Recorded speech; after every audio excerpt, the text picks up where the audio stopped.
The suitcase wasn't mine. It was sitting in our hallway, dark blue, dented, and zipped with precision. Not thrown in a rush. Not packed in panic. It had been planned. Intentionally.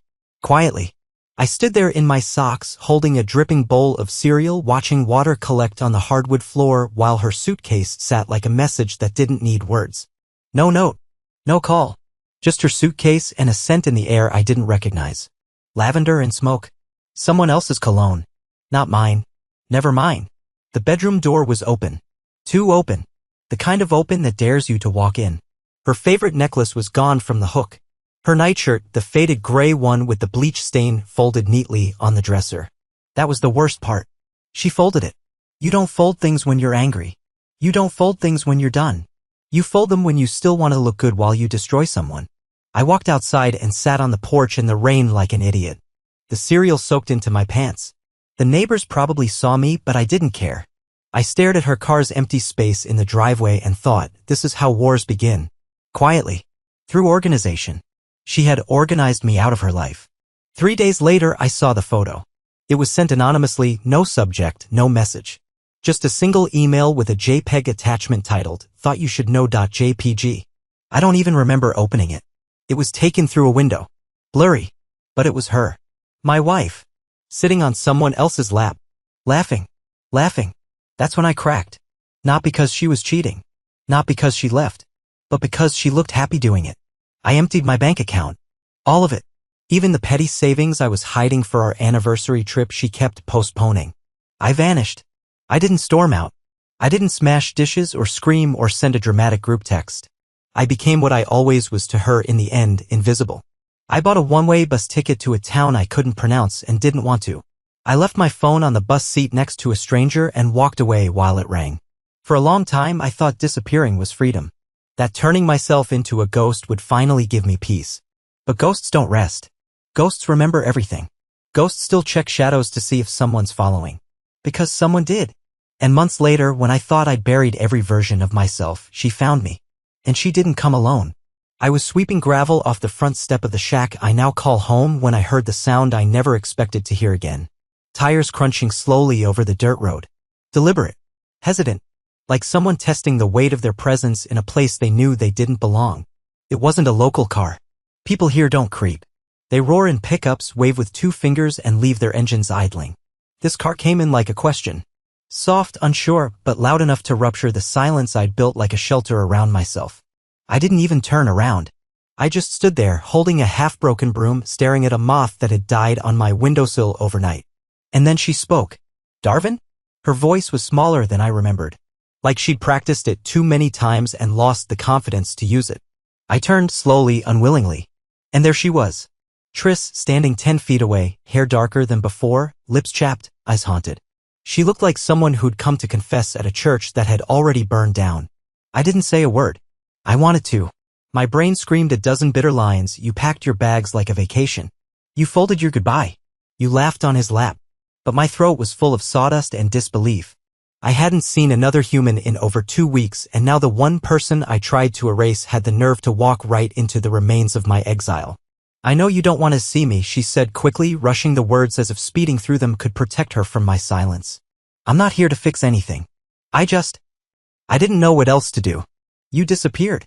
You left without saying goodbye. She said that like it was a crime. Like she hadn't ghosted me in my own marriage months before I ever left physically. I didn't think goodbye was required after you left, I said, my voice gravelly from disuse. You made your decision. I made mine. She looked down. Her hands trembled, clutching her phone like it was some kind of shield. I deserve that. I deserve worse. Then go find it somewhere else. That should have been it. Curtain down. Scene over. But no. Of course not. Triss never did anything cleanly. She stepped forward like I hadn't just told her to leave, like she had every right to still take up space near me. I came alone, she said softly. He's not. I mean, I ended it. A long time ago. It wasn't what you think. Wasn't what I think?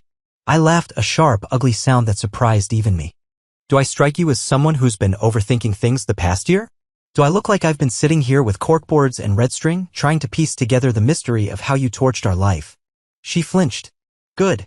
Then she whispered something that made the air between us freeze. You were right about the hotel. But you were wrong about why. I didn't move. Didn't blink. My ribs tightened around my lungs like a cage. She kept going. It wasn't just about him. I was going to leave. Officially. That weekend. I'd packed everything. I even had a lawyer ready to go. I didn't want to hurt you more than I already had. I just wanted to disappear. I thought it'd be easier if I made you hate me. My laugh this time was colder. Well, congratulations. That part worked. Then she reached into her coat pocket and pulled out a thin, crumpled envelope. I wrote you this. The night you left. I was going to send it, but you vanished. No address. No trace. I carried it with me every time I thought I saw someone who looked like you. Every time I drove through small towns hoping for a miracle. I didn't take the envelope. Not then. Instead, I turned around, walked inside, and locked the door behind me without a word. My fingers were trembling, not from rage, from recognition. Not of her, but of myself. The man she had ruined. The one who still hadn't learned how to stop needing closure from a woman who packed betrayal between folded shirts. I thought she'd leave after that. But when I looked out the window 10 minutes later, she was still there. Sitting on the steps. Crying into her hands. And the envelope? Still on my porch. Burning a hole in my world without ever being opened. I didn't sleep that night. I sat at the edge of my creaky bed, lights off, blinds closed, the envelope still untouched on the wooden table like a landmine I wasn't ready to step on. Outside, I could hear her car engine hum quietly now and then, like she was starting it just to stay warm, maybe convincing herself she'd only stay a little longer before giving up and driving off. But she didn't leave. At one point around 2 a.m. I pulled back the curtain an inch. Her silhouette was barely visible in the dark. Still sitting. Still waiting. Her coat wrapped around her like armor. Her head tilted back against the siding of the shack. I hated how familiar that posture looked, how many nights I'd seen her like that on our own porch after a fight, pretending she didn't care if I came back out or not. But this time was different. This time I wasn't going to walk out and make it better. The next morning I made coffee for one. I ignored the envelope. Ignored her. Ignored the buzzing ache behind my eyes. It wasn't until noon that I finally opened the door, mostly to make sure she hadn't frozen to death in the car. She was still there. Same coat. Same posture. But when she looked up, something in her face startled me, not regret. Not anger. But a quiet kind of terror, like she was afraid I'd slam the door again and that would be it. The end. For real. Before I could speak, she beat me to it. You don't have to let me in, she said softly, rising to her feet. I need to say some things. Not to fix anything. Not to win you back. I know what I did. But I need you to hear me. I stayed in the doorway, not offering even an inch. Say it then. She took a breath that sounded like it hurt. You think I left you for him. You think I planned it like some cold-blooded cheat. But I didn't. That weekend at the hotel wasn't about falling in love with someone else. It was about collapsing. Everything in me was broken. I wasn't running toward him, Darvin. I was trying to run away from everything. You. Myself. The guilt. The lies I'd been telling to keep the peace between us. I didn't flinch. So it's my fault now? She shook her head instantly, panicked. No. No, that's not what I meant. It was never your fault. You were too good to me. That was the problem. You gave me stability and safety, and I confused that for being trapped. I thought chaos meant passion. I thought predictability meant boredom. I didn't see how much I was unraveling until I saw you gone. You didn't look very unraveled in that photo, I said. My voice was dry as rust. You looked free. Her eyes filled. I was pretending. You think I didn't check my email every day after you left? You think I didn't pray for a text, a message, even just one angry sentence so I knew you still existed? You got what you wanted. Silence. I didn't want silence, she whispered. I wanted forgiveness. And then I wanted punishment. Then I wanted both at the same time. A long silence followed. The kind that only lives between two people who used to be everything. Finally, I picked up the envelope and held it in front of her. What's in this? A letter. The last thing I ever wrote before I realized I had no right to send it. I stared at it. I could feel its weight now, not just paper, but the weight of every word I had waited for and dreaded at the same time. You still have no right. I know. I won't read it. I figured. Then why give it to me? She looked at me then, really looked like she was memorizing me.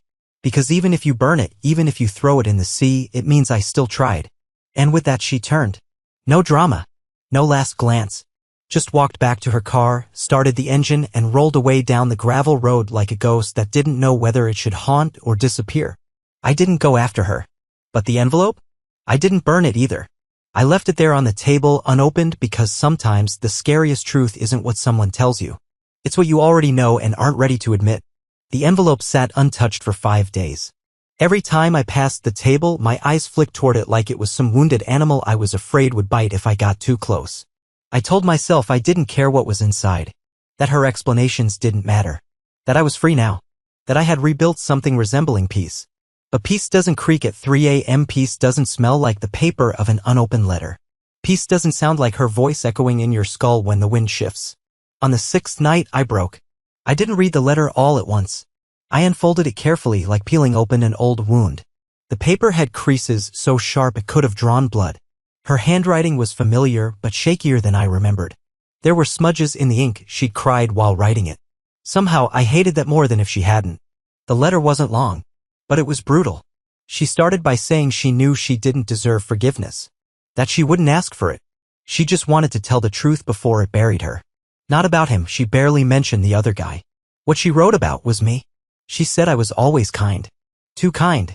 That I made her feel safe but not seen. That she tried to tell me for years she was unraveling, but I was so focused on fixing everything I never saw the pieces falling off. That I'd become more of a caretaker than a partner. That when she cried, I offered silence instead of asking what she needed. That I thought patience was the same thing as love. She said the affair wasn't about lust. It was about feeling wanted. She hated herself for it. She never planned to act on it. But one night turned into 2. And when I didn't even notice she was gone, it broke her in a way she didn't know how to put back together. She ended the letter with one line. You were the only person I ever trusted, and I ruined that because I didn't know how to be loved the way you loved me. I stared at that sentence until it blurred. Until it wasn't even English anymore. I folded the letter up and left it on the floor. I didn't burn it. I didn't tear it up. I just let it sit there next to the boots I hadn't worn since the snow melted. And I sat in the dark for a long, long time. She hadn't just cheated on me. She dismantled me, piece by piece. And the worst part? I let her. I wanted so badly to be her anchor that I sank when she cut the rope. The next morning, I found something strange. A photo. Folded in half, tucked into the bottom corner of the envelope like it didn't want to be found. It was a picture of us years ago before everything broke. We were standing on a bridge in Rhode Island, her arms wrapped around my waist, my face sunburned, my expression goofy. But there was something written on the back. Just 4 words in pen, newer than the photo itself. I should have stayed here. I don't know why it hit so hard. But it did. Not because it was a confession, but because it was a memory I hadn't thought about in years, and she had. She remembered. The photo wasn't some accident. She'd kept it. Chosen it. I started shaking. That night, I packed a small bag. I wasn't going to find her.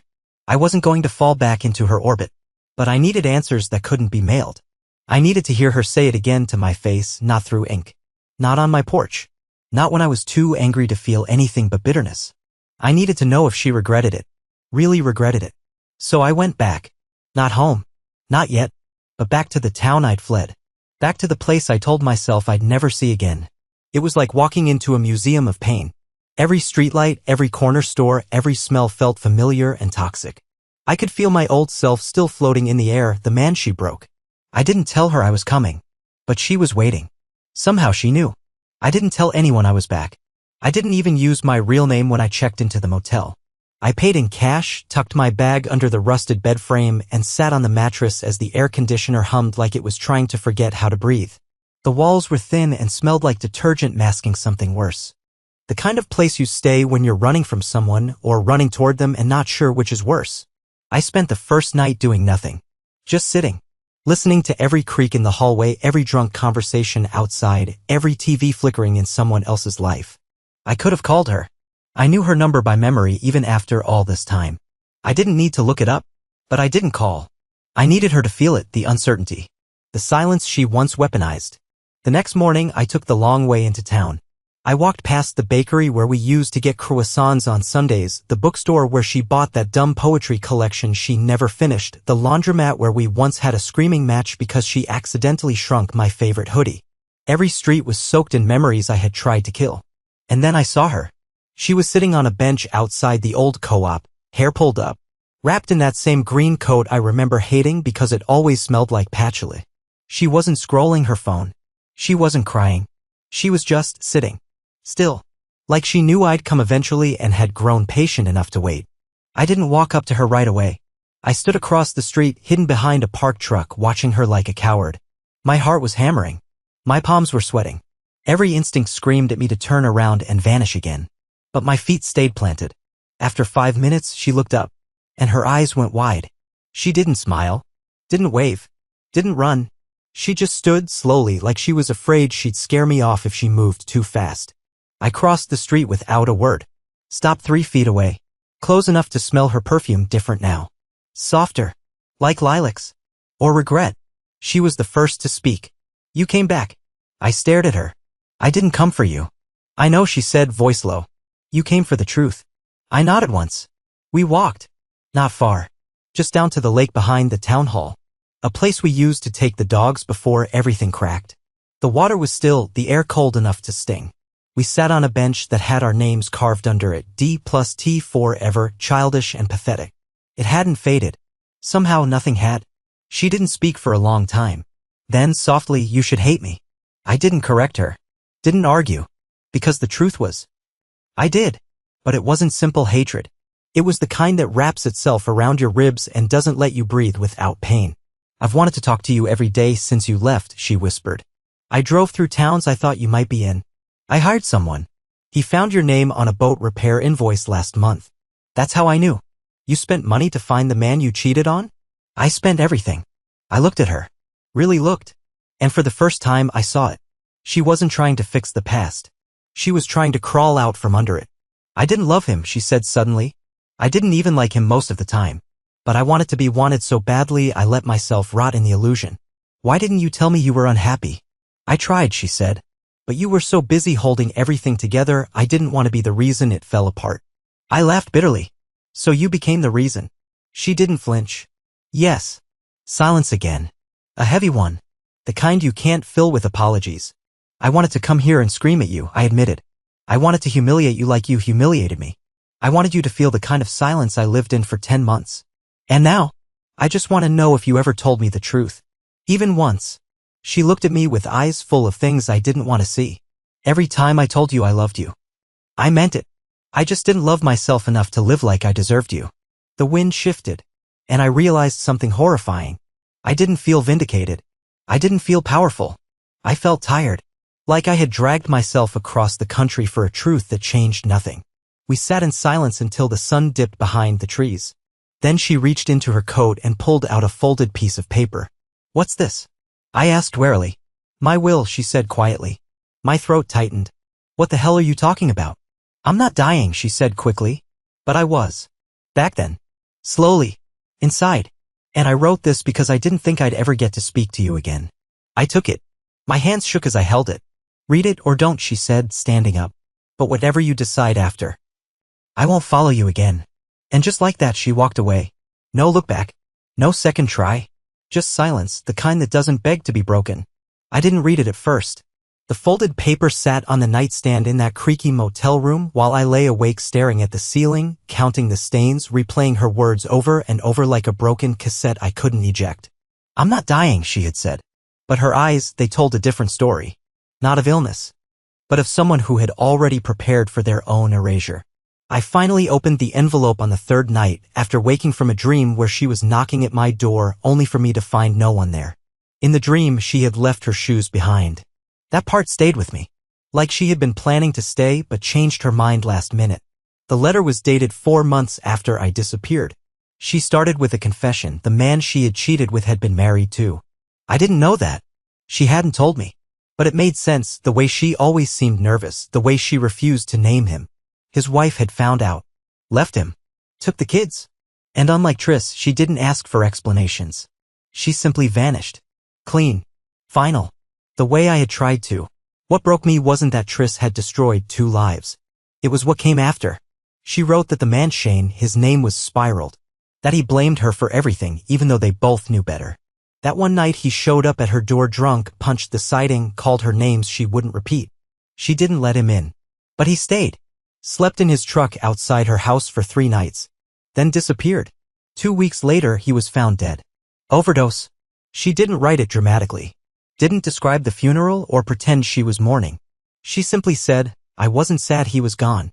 I was terrified of what I had done to someone else's world. She didn't reach out to me then, she said, because by that point she knew she had lost all right to speak my name out loud. But it didn't stop there. The letter kept going. She told me she had started therapy. She'd been sober for over a year. I hadn't known she drank. She confessed to things I never suspected. She'd lied about her job, lost it months before I left. She'd pawned off her grandmother's wedding ring. Lied to her sister about where I went. Lied to herself about what she wanted. But the part that shattered me? She said she had tried to follow me once 6 months ago. Said she'd heard from someone in a diner that a man named Darvin had helped fix a boat engine in exchange for shelter. She drove 6 hours that night just to reach the town. Found the dock. Sat in the car for 2 hours. Watched the workers. But she never got out. I saw you, she wrote. You were laughing with someone. Covered in grease. Alive. And I couldn't do it. I was so afraid that if I walked over to you, you'd look through me like I was a stranger. Or worse, you wouldn't look at all. I stared at that line for so long my vision blurred. I remember that day. I'd been helping an old man named Percy patch up his stubborn fishing boat. He paid me in warm soup and stories I didn't ask for. That day, I'd felt, for the first time, like maybe I wasn't a walking wound. And all the while, she had been 20 feet away, watching.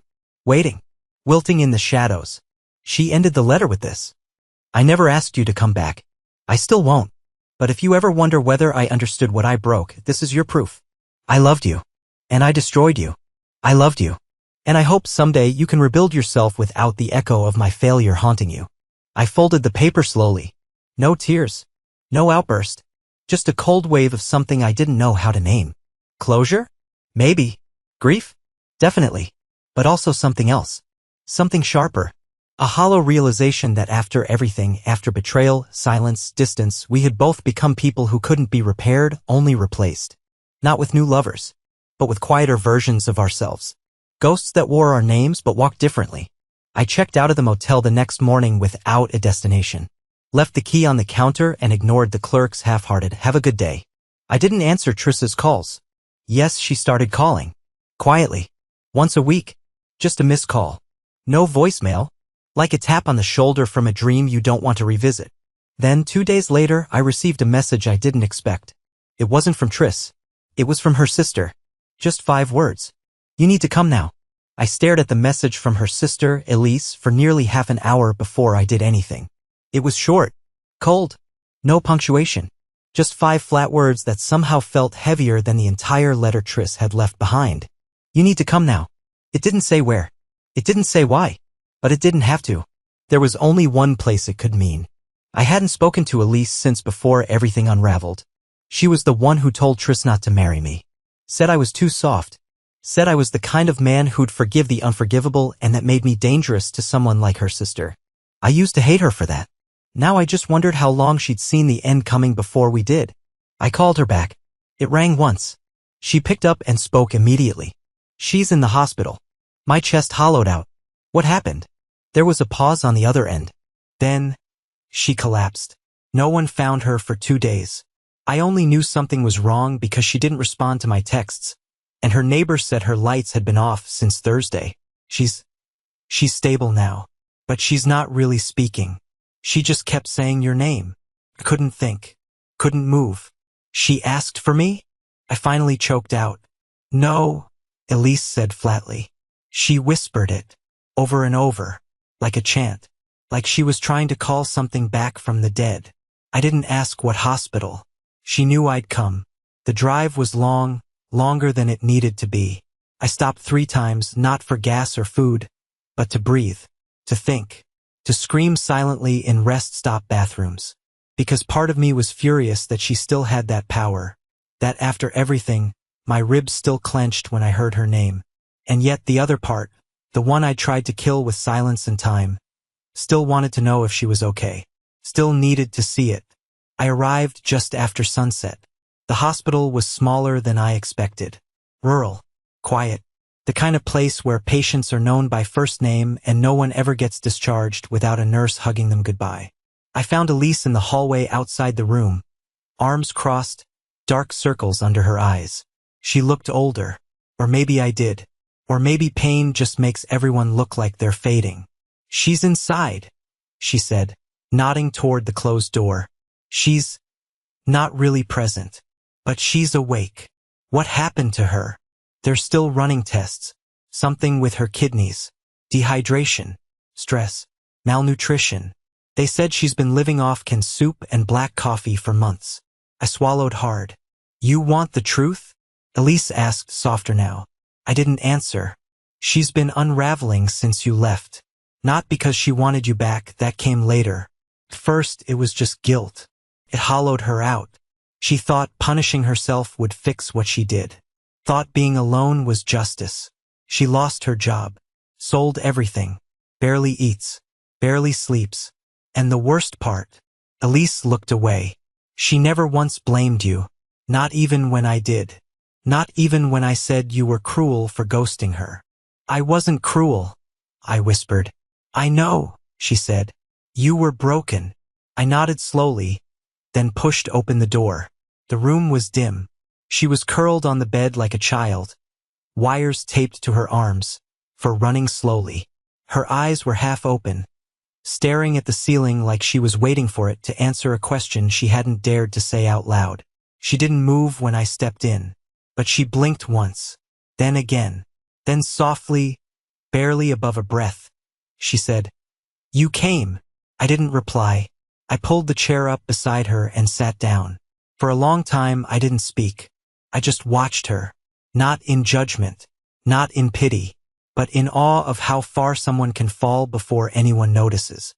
Finally, I asked, "Why didn't you tell me how bad it got?" She turned her head slowly, eyes dull. "Because I thought I deserved it. No one deserves to waste away. I killed the one person who ever loved me honestly. I didn't know how else to live after that." I felt something twist in my gut. "You didn't kill me, Tris. I killed the version of you that could look at me without flinching." We were silent again. And then she reached under her pillow, weakly, clumsily, and pulled out something folded and worn. Another letter. "I started writing this one after the last," she said. "It's not for you. It's for me. But I need you to hold it. Because if I go, I don't want it found by strangers." I took it with shaking hands. Her fingers brushed mine. "I didn't ask you here to forgive me. I asked you here because I didn't want to vanish without you knowing. I never stopped loving you, even when I stopped loving myself. And I, for the first time in a long time, didn't know what to say. Because part of me still hated her. And part of me still wanted her to live." Tris fell asleep not long after handing me the letter. Her body was so still it made me nervous at first, but the monitor beside her beeped steadily, like a quiet metronome holding the last thread of rhythm in a song that almost fell apart. I sat there for hours. I didn't open the letter. I didn't need to. Not yet. I just held it in my palm like a living thing. It was warm from her hand. That meant something. Maybe everything. Because there was a time not so long ago when even the idea of touching something that belonged to her made me sick. But now it felt like history. Fragile, yes, but real. Something earned, not erased. When morning came, Elise returned with a nurse, and I stepped into the hallway to let them take vitals and adjust her for. I stood there watching the sunrise from a cracked window pane, wondering how something so simple could still look beautiful after everything. The sky didn't care what we'd done to each other. It just kept showing up. Like forgiveness, maybe. Later that morning, I walked back into the room and found Tris sitting up slowly, a pillow tucked behind her, hair a mess, but her eyes more alert.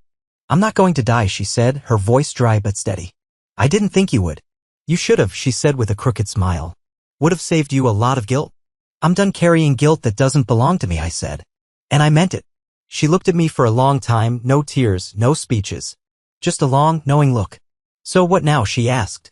I sighed, sat beside her again, and looked out the window with her. "Now you heal? For you. Not for me. Not to prove anything. And I'll go back to my little town, my broken boat engines, my seagulls." She nodded. "And after that?" I hesitated. "I don't know. Maybe I'll call. If you want me to." "I do." We sat there in silence again, but not the painful kind this time. Not the choking kind. It was still calm. Like two people who had walked through fire and somehow made it to the same patch of shade without knowing how. 3 days later, she was discharged. Elise took her home. I helped carry her bag, even though she protested. When we reached her porch, she turned to me and said something I'll never forget. "You came back. You didn't have to. But you did. That's more grace than I deserve." Grace doesn't work like that, I said. It's not earned. It's given. She leaned in, kissed me on the cheek, not romantic, not possessive, just real. A thank you written in skin. I left that day. Went back to my quiet life. Back to my small cabin, my part-time work, my quiet evenings with no music. But things were different. Not because she changed me again, but because I finally understood I had never needed to disappear to heal. I just needed time. We talk now. Not every day. Not about the past. Mostly about books or weird animals she sees on her walks or the soup she finally learned how to make without burning the pot. It's light, easy, careful, but every so often I visit. And when I do, we sit by that lake, the one where everything fell apart and somehow came back together, and we don't talk about what we lost. We talk about what we still have. No promises. No labels. Just two people who lived through the storm and figured out how to live afterward. Not perfect.